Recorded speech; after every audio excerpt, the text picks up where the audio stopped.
Hi, I'm Jeffrey Wernick, and this is what I would call a footnote addition to What the Wernick.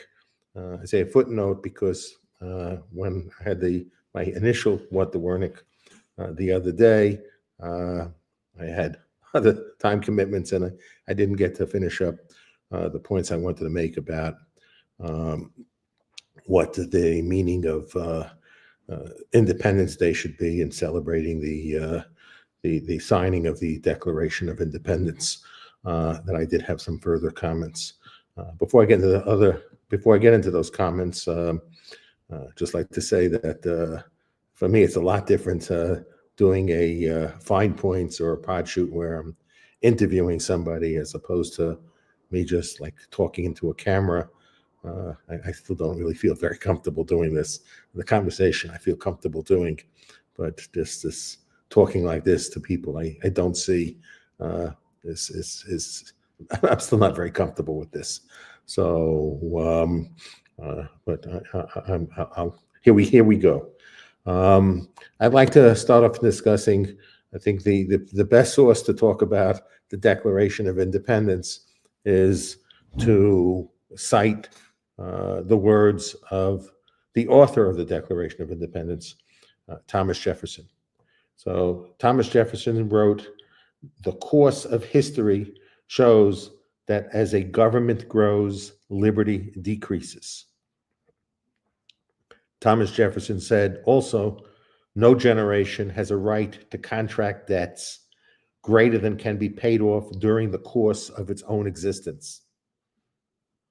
Thomas Jefferson also wrote, "An enlightened citizenry is indispensable for the proper functioning of a republic.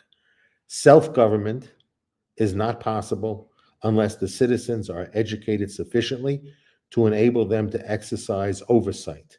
It is therefore imperative that the nation see to it that a suitable education be provided for all its citizens."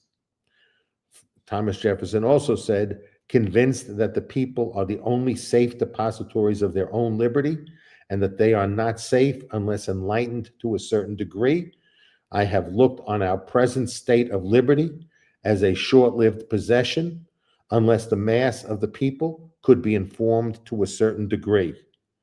And the last quotation I'll take from Thomas Jefferson is, "Convinced that the people are the I already read this. I put that twice because I wanted to emphasize it. So that was the last one. So I think the message that should be clear from this is how many people really believe that we had a war for independence. The document that was authored as our statement of independence, our Declaration of Independence, written by Thomas Jefferson with the stated goal of liberty and self-government, and that as government grows, liberty decreases. How many people really think the intention of the founders was to create a document, to create a society, to create a government that rejected liberty, that rejected self-government, and that their real objective was to see government grow and grow significantly through time? So it should be self-evident, okay, that we have failed and we failed miserably. Um, that the intention of the founders was not that we would become wiser, smarter, more intelligent, more mature, we'd become more virtuous, uh, and through our accumulation of knowledge, our accumulation of wisdom, our accumulation of maturity, our behavior according to a moral, ethical code that made us a virtuous people. That ultimately the objective was that we would be able to have less and less government and more self-government. That we would evolve as a species so that we would not require government. Instead, we've devolved as a species that requires more and more government. And there was not an intention to have people govern over us. It was to have people only govern sufficient enough to preserve our ability to govern ourselves. So this is just really, really a tremendous failure on our part, and that's why I keep insisting again that it's not a day to celebrate. Okay, we have repudiated the Declaration of Independence. We and again this what I guess MAGA likes to call uh, a big beautiful bill, and what if we had truth in labeling, it is really a one budget busting bill. So still the BBs, but instead of it being big and beautiful, it is big and it is budget busting. So that's a more accurate description, of the bill, and it should be, further reminder really of us really having no knowledge of really what the hopes, dreams, aspirations of a generation that risked their lives to endow us with a document that was a document about self-government and liberty, and convert it into a document that think that really their intention was so that we would elect, that we become better at electing people who would govern us. Okay, the evidence of our evolution as a people would be that we don't need people to govern us, that we've each evolved on an individual level such that we would not need a big government, because we would become better and better at the ability of governing ourselves. But because we can't govern ourselves, even though we don't have the capacity to govern ourselves, we want to govern over others. That's the irony of it. Okay, the irony of it is we have really no capacity to govern ourselves, because if we did have a capacity to govern ourselves, and we did trust that everybody else had the capacity to govern themselves, then we wouldn't want more government. We'd want less government. But either we think we can govern ourselves, but others can't, so we want to govern others that we think don't do an adequate job of governing themselves according to their criteria, or we think we can't govern ourselves, and we also think people in general are not capable of governing ourselves. And to the extent that anybody wants anything from government, that's an acknowledgement of their inability to actually govern themselves, and them knowing that they can't govern themselves. Because if you know you can govern yourselves, there's never any reason to create a claim against another person against their will. If you can govern yourself, then basically your relationships with other parties are all based upon voluntary relations, where people are basically engaging in transaction and commerce and trade with each other, all based upon the principle of I'm giving value and I'm getting value in return, and that both parties are engaging in the exchange because both parties are equally satisfied of the outcome of that exchange. So everybody walks away happy. So that should be our ideal circumstances, is where we only interact with people where at the end of the day, our engagement produces to everyone who's involved in the transaction that they're each happy. They're happy at least the time that they engaged in the transaction. Some might down the future think that they made a mistake in it, but at that moment in time, they thought they were getting a fair deal because it was done on a completely voluntary basis. If they had any doubts, they didn't have to consummate a transaction. So, those are transactions that make everybody happy because they're voluntary in nature, and we're doing it of our own free will. So the question is why would we want force anybody to do anything against their own free will? Why would we want any transaction that's not voluntary, in nature? What makes us think, on the one hand, while we need help and we need government assistance, yet we also have the wisdom to coerce other people, and make choices and preferences for them against their will, because that's essentially what government does. So, to sit back and say we really hold the words of the Declaration in any esteem, we don't. If we did, we would behave differently, but we don't. So I think it's hypocritical to basically say, happy Independence Day, whatever words people day, as far as acknowledgement of, people can say happy barbecue day because I'm happy I have a day off from work, and I'm happy I have a long weekend, and happy I can have a barbecue or go to the park or go out someplace for a long weekend. I'm happy about that, but nobody should pretend that they really care about Independence Day, because they don't. If they did care, okay, they would care it by showing that they would live the life that demonstrated that those words have meaning to them. but the words are meaningless. So don't celebrate something that has no meaning. Celebrate things that have meaning, but don't celebrate things that don't have meaning. Okay, and clearly they don't have meaning because we wouldn't be in these circumstances we are today if we really believed those words. If the words had any meaning to us, they might have a state of nostalgia to us, but that's very different. So I really wanted to emphasize this point, and success.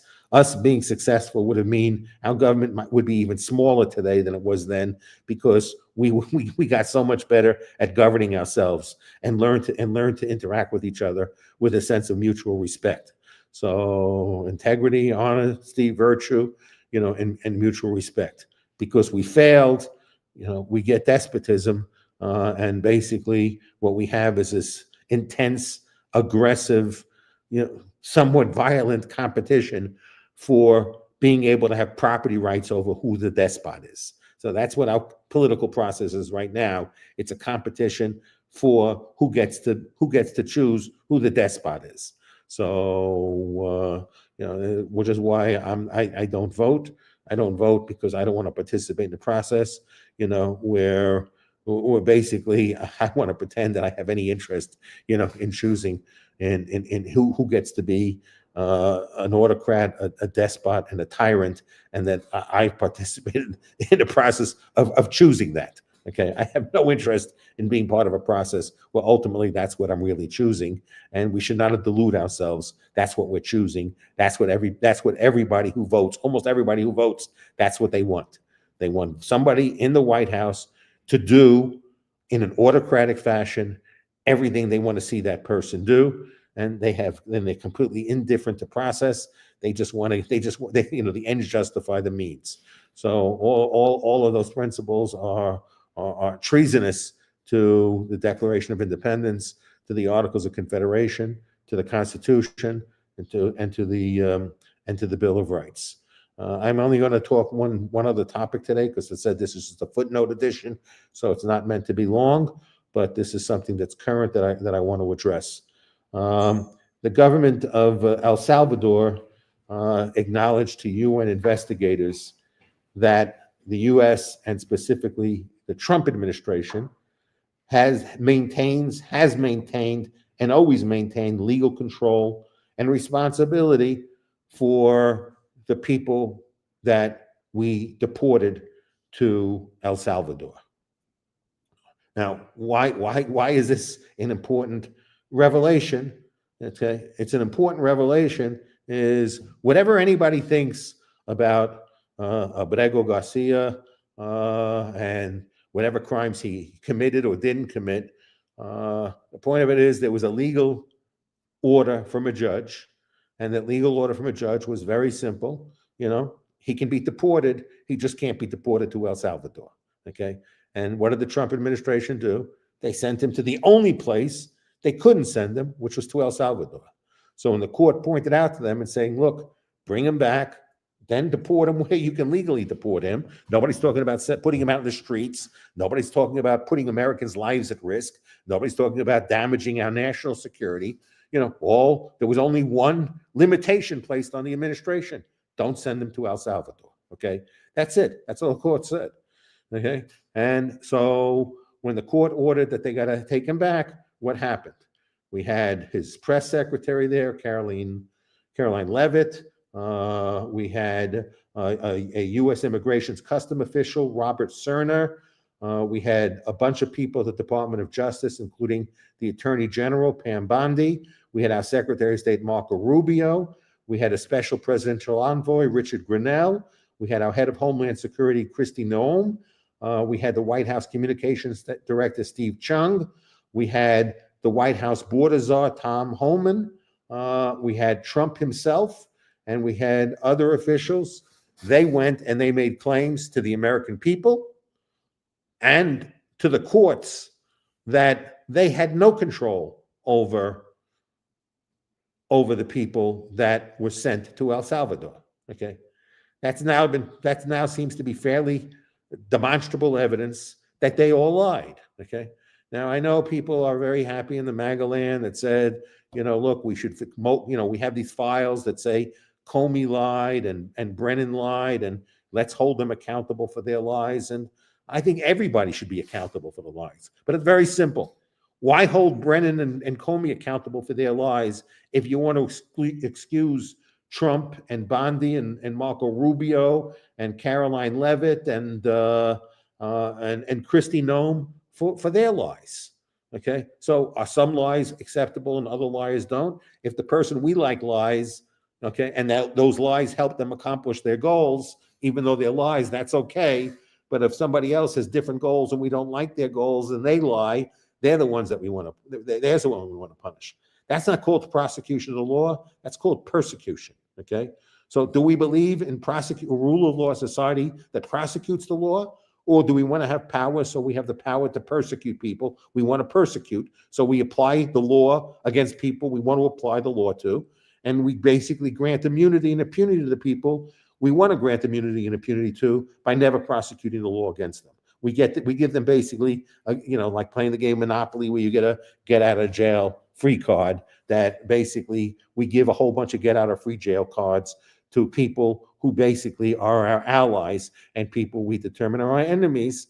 We want to put in jail. Okay, that's not called justice. Okay, could be legal, but it's not just.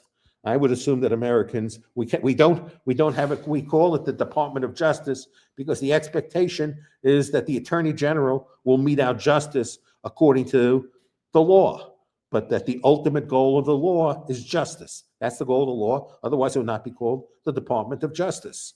So here we have circumstances where a guy was kept in jail. Okay, who knows whatever circumstances. He's now making claims that he was tortured. We'll have to see what evidence they have, and if there's actually a trial, that he'll ever get to trial, and where he'll ever be able to present the evidence, and then the other party can present evidence that will counter his claims.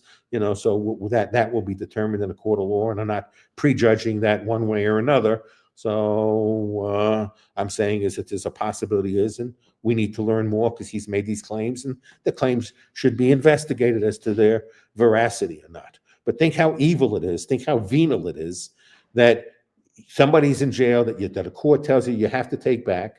You're claiming that you're complying with court orders, and you're telling the court, gee, you know what? I sent it over to El Salvador, but the minute I handed it over to them, I just handed them over to them, and it was their problem, no longer mine. So that never made sense to me, because we paid, from what's been reported, $6 million. To store up to 300 people there. So it was like a rental agreement. Okay, you have some space. We're short of space. We don't want to use the space in our country for people who commit certain types of crimes, and you're willing to lease space out. But the terms and condition of that rental agreement never was revealed to the American public, unless Trump just said and just sent, send El Salvador $6 million. And we don't need any documentation, okay? We don't need to have any expectation of what their role is or our role is, okay? I think it would be irresponsible. I don't know who audits the government books, but it doesn't seem to me that the president could just go out and start spending $6 million with any explanation on any governing document with respect to how justifying the transfer of that money. If the president or any officer of the government could just say, I don't have any contract, I'm just wiring money to people, okay, without any definition of what the services they provide. That's we think is we supposedly had a commission, okay, set up for government efficiency. Tell me, who thinks it's efficient that the government could just wire money to people without any definitions and terms and conditions of what the relationship are, of here's money and what am I getting in return for the money I'm sending you? So there should be a governing document before any money is wired to any third party on what the rules of engagement are. I'm sending you this money. It's $6 million. That's significant value. What are the value are you providing in return for the $6 million? There had to be some sort of governing document. It's amazing to me that nobody asked to see that governing document. Maybe it was irrelevant to even ask, because then Trump would just claim national security reasons, and nobody can take a look at what's inside that document. But now we kind of know. We kind of know that now basically the deal was We're just renting space. What happens inside that space is at our sole discretion, okay? They're just providing, we rented out space and security. They had space, they gave it to us, and they also were offering security services. But the people in that space that they were providing security for, that seemed to be, that was always our business and our control, okay? So we didn't need to ask permission of anyone to remove anyone from that space. That seems to be the case. They were under our control. So basically, they lied to courts, kept him there, could have brought him back instead of waiting his time that they did. They could have brought him back immediately. And then the question is even though they had the ability to bring him back, why they didn't do it, and then why eventually they did do it, who knows? Maybe it got to the point where they would have had to make more false declarations that would have found them in contempt of court, and maybe they just didn't want that position. So what made them finally comply, who knows? But maybe they couldn't get away with the lie any longer. So to the effect that they couldn't get the lie, who knows? I don't want to speculate on the reason. I just want to say it's really evil. Okay, really evil to keep somebody and to send somebody the one place you're not supposed to send them, on your mistake, okay, and you have complete control over correcting your mistake, and you just don't give a damn, okay? And then you don't want to tell the people, I don't care what the courts say. I just looked at this person. I have some allegations against this person. I can't really prove them. I have testimony from somebody, but do I have any real strong evidence against the person? No, I don't. But they got the wrong tattoos. So that seems to be enough evidence for me. And even though this is the place I should not have sent them to, I don't really care what the judge had to say. I don't really care what the judge said. This is the one place that I should not send them to. Given the fact that they're there, I want them to stay there. Okay. Even though the next day I could have said, oops, I made a mistake. You're right. My bad. Let me bring him back, and then let me deport him to a place I can legally deport him to, rather than deporting to a place where I'm illegally deporting him to. So, and now we've had all these government officials enable this lie. Okay, they all enabled this lie. They all either explicitly or implicitly indicated that this would become a national security problem. It would become a bilateral problem in our relationship with El Salvador. They invented all types of bullshit on why this was out of their hands and outside their control. Okay, and again, we had it from the president. We had it from the Director of Homeland Security. We had it from the Secretary of State. We had it from the Attorney General. And think about all the other people who became enablers, participants in this lie, in this sham, in misleading the American public. Okay? So that's really disgusting. And how disgusting is everyone just to sit back and say, because he's a bad guy, it's okay. No, the ends do not justify the means. We have to learn this in the society. That's what being a rule of law society is. It's amazing to me to have so many people say, oh, gee, look, they're interfering with the operations of ICE, right? So that's we want ICE to do their job, and they're interfering with ICE's ability to do their job. And what's their job? Supposedly to execute the law, and people who impede the execution of law should be punished, okay? Well, this is what Tom Homan did, okay? Tom Homan's out there basically telling people, if you interfere with our execution of law, you're a criminal, and we're going to prosecute you. Well, this was impeding the execution of the law, and who's going to prosecute them? Who's going to prosecute Trump? Who's going to prosecute Homan? Who's going to prosecute Kristi Noem? Who's going to prosecute Marco Rubio? Who's going to prosecute Steve Chung? Who's going to prosecute Carolyn Levitt?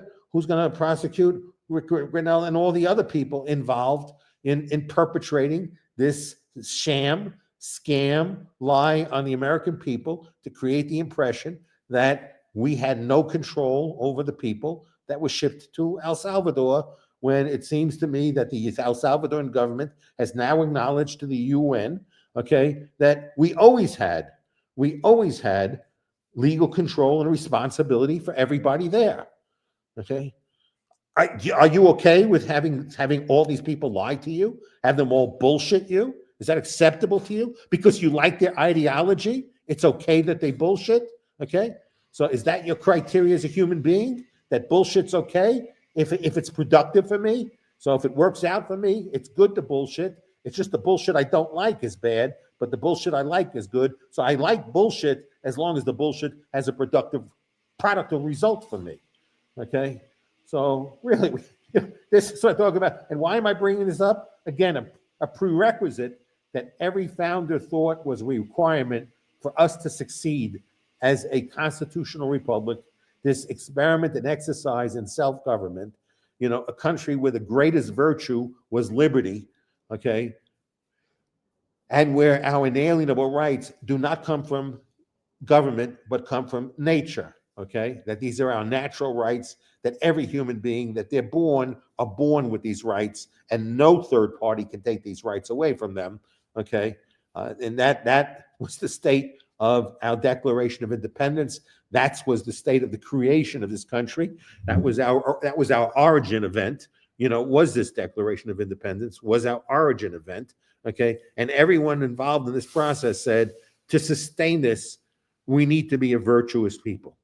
So ask yourself, are you really very virtuous if it's okay that all these lies were told because you're a fan of the policies, that it's now okay to lie if you're a fan of the policies? If you liked Bill Clinton and Bill Clinton said, whatever line did not have sex with his finger wagging, said it has sex. Well, if I like Clinton, it's okay for the lie because he's a good president. I think Trump's a good president, so it's okay that he tells these lies as well. Okay, and if we sit back and think that our bullshitters, our liars, are acceptable because they're ours and they're producing the outcome we like and the policies we like, then that's all about power. It's not about virtue. It's not about decency. There's nothing decent about that behavior. So do we give a shit about common decency? Do we really care about common decency? Is virtue a word that we have decided to eliminate from our vocabulary because it's not an objective any human being actually seeks, as being an attribute we aspire to? This is very sad, and this is why, again, I mourn these days. I don't celebrate the days. I don't know what people feel. I mean, I celebrate the fact that I'm alive, and I celebrate the fact that I'm healthy. So there are my individual things that I celebrate for and I have gratitude for every single day. So a lot of things I feel grateful about, and a lot of things I celebrate my birthday. I celebrate the birthday of my loved ones, my friends, whatever. Those type of things I like celebrating, but as a nation, I mean, there might be private things in our lives that are worth celebrating, but I think as a nation, I don't think we have anything to celebrate about. I think that we have, I think whatever objectives were set for us as a nation, whatever our founders fought for, that we claim we have some degree of esteem and respect for, we really don't. So I hope that people will reflect upon my words and really begin to behave with some sense of virtuous behavior, some ethical moral code. It says that a lie and bullshit is bad, independent of whoever the liar is and whoever the bullshitter is.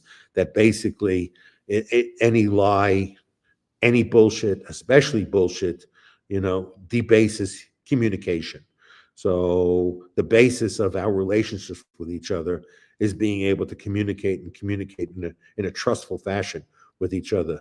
The infrastructure for our society is trust. Okay. And the greatest erosion of trust, okay, is bullshit. So every bullshitter probably is eroding, the most valuable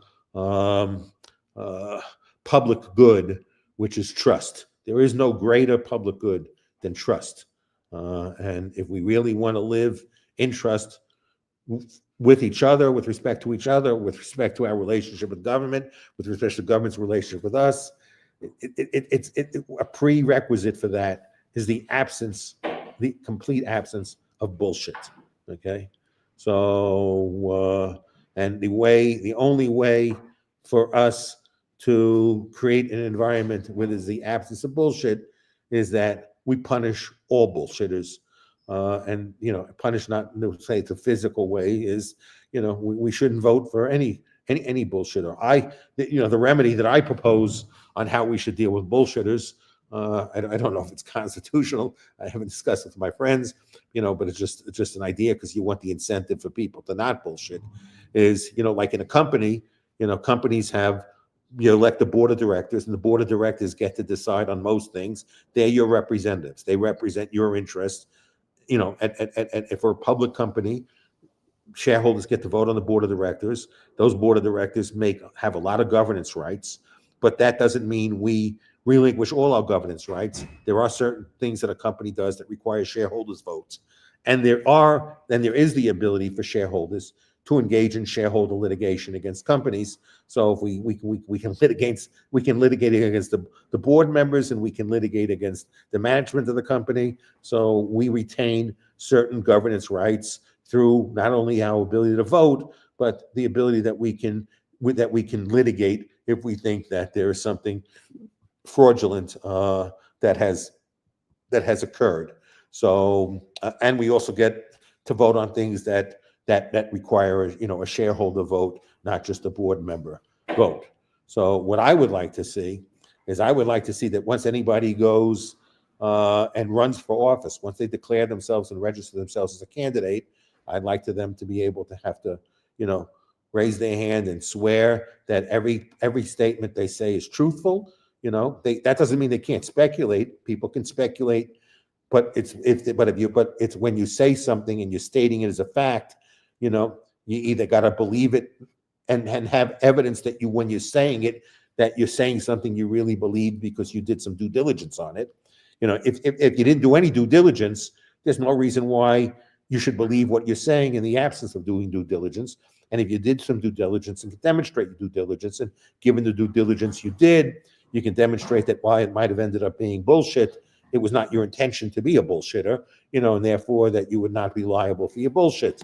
But if you have no evidence for the fact that you're just bullshitting because you have no evidence to corroborate the fact that you did due diligence before you said what you said and stated it, not as an opinion, not as speculation, but stating as a fact, knowing you were bullshitting. And, and most people who are bullshitting, it's pretty easy to prove they're bullshitting. It's pretty easy to prove that they did absolutely no due diligence, before stating what they're stating and just bullshitting people. That basically the remedy should be is that any citizen should have standing, that if they listen to bullshit from somebody who runs for public office, should be able to go to court and say, you are a bullshitter. I can prove you're a bullshitter. And if you're not a bullshitter, you can prove that you're not a bullshitter. And I think we should establish a special court and a tribunal of judges or trial by jury, either way, and let anybody who runs for office, be charged with being a bullshitter. And if they're proven guilty, the remedy should be that they are eliminated as a candidate, and that that they can never run again for office. And if they're already in office and they're bullshitting while in office, then they lose their seat in whatever office they occupy. They're gone, and they can never work for the government again. So we should want from our government the truth, okay? Because if our government lies and our government can bullshit us and the government can get away with bullshitting us, okay, that really has an adverse impact on our own ability to govern ourselves and to govern each other to the extent that we want to govern each other, because what we're debating bullshit, okay? So these are just all conversations predicated upon bullshit, people bullshitting each other. So that really debases communication. Bullshit debases communication. It debases wisdom. It debases knowledge. It debases the truth. It debases everything that we should cherish and hold dear. And so, I consider it a horrible crime for anyone to commit, but worse of a crime for a public official to commit, who should be held to a higher standard. So we should not tolerate bullshit. And if some people want to tolerate bullshit, that doesn't mean because some people want to tolerate bullshit that everyone else has to suffer because there's a group of people willing to tolerate bullshit. So 51% of the people want to tolerate bullshit. We shouldn't have tyranny of the majority of being able to tolerate bullshit. Every individual should have the same standing to basically call anybody And again, this is not a partisan attack. You can call, you can call Biden a bullshitter, because I'm sure, because they all bullshit, in my opinion. So my judgment is they're all bullshitters, and I want to stop all bullshit. This is not just targeting the Trump bullshit, okay? This is targeting all the bullshit that comes out of people in D.C., that comes out of people from our government, comes out with people who swear an oath, okay, to really be honest with us, okay? Like when they swear the oath, at the time they have, they take office, where they have to uphold, honor, defend the Constitution. Okay, the principles embedded in the Constitution and the people of government is one that should be obvious is don't bullshit. Okay, so so we should be able to have recourse against all bullshitters. We should be able to have standing against them. We should be able to remove them from office, and we should and have them never ever be able to have access to being in public office again, in case they bullshit. And again, I think it's pretty easy to prove, because if somebody really has a basis for the statements they make, and they could cite those sources, so the intention was, while they might be wrong, their intention was not to bullshit, then they would be, then they would be acquitted, or maybe if they could provide the evidence, it would in like a grand jury that would basically evaluate how strong the claims of bullshit are, so we don't have frivolous claims, because we don't want people to have frivolous claims, and ultimately, if people make frivolous claims, maybe there should be a filing fee with the court. That's not too hard to deter people from filing charges of bullshit, but high enough where they feel pain if they're frivolous claims, that their filing costs, that they will surrender those filing costs because they're frivolous, in nature. And maybe if people come up and they put, second time and third time, and they keep putting in frivolous claims, that maybe the penalty grows, every time they file a claim that's been demonstrated to be frivolous in nature.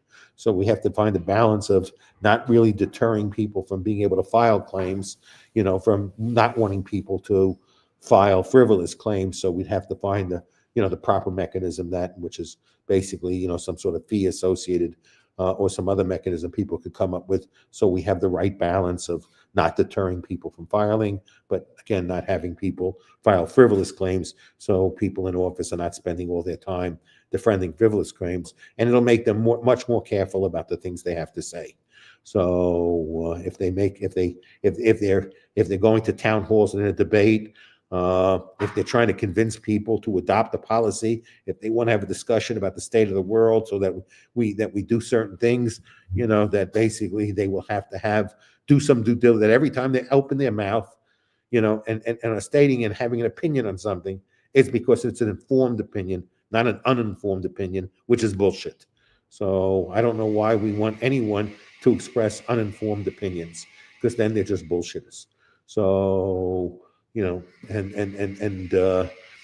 so that's my plea, that we should hold people accountable, and that we should not tolerate bullshit. And it doesn't matter whether it comes from people we like or people we don't like. It doesn't come from people we agree with and people we don't agree with. Okay, we shouldn't want to have a society predicated upon the circulation of bullshit. Okay, that really demeans, debases, human communications, relationships, trust, and it erodes the social fabric of a society. So, and again, I don't want this to seem like it's a partisan attack.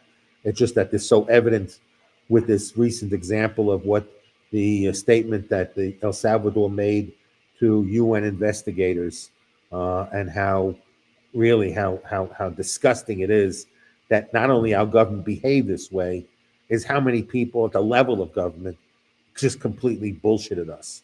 Okay, we should not tolerate it. We should have enough self-respect to not tolerate bullshit nor bullshitters. Again, I want to thank everyone who takes the time to listen to me.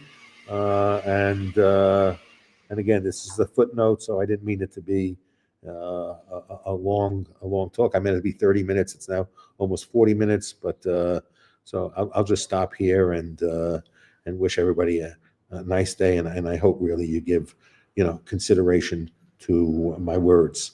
Thank you so much. Bye.